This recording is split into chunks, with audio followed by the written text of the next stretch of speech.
il faut bien le reconnaître, à un moment donné,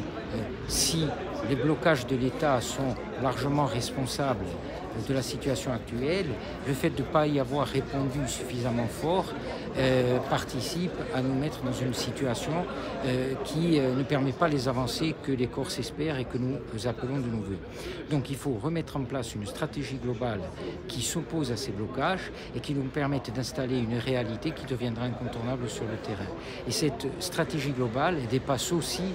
largement le cadre de l'Assemblée de Corse. Il faut que l'Assemblée de Corse puisse dire ce que le peuple veut et il faut que ce que dise l'Assemblée de Corse s'applique sur le terrain et ça c'est l'affaire de tous. Mais ce qui est important aujourd'hui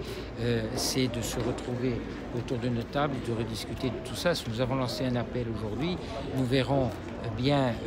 s'il y a des réponses qui doivent intervenir assez rapidement de façon à mettre en place une stratégie, mais une stratégie encore une fois qui va dépasser le cadre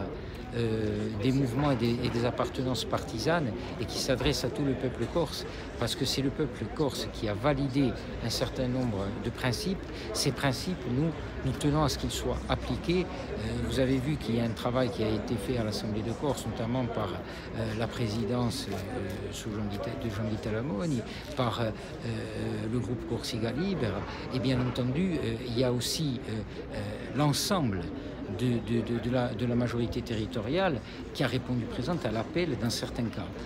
Et puis il y a des cas où ça s'est passé de manière plus compliquée, où on n'a pas réussi à avoir cette globalité d'action, cette solidité d'action que nous appelons de nos voeux, et donc nous interpellons à la fois nos partenaires et le peuple corse pour lancer une dynamique qui soit respectueuse de ces engagements, qui les tienne et qui aille au-delà.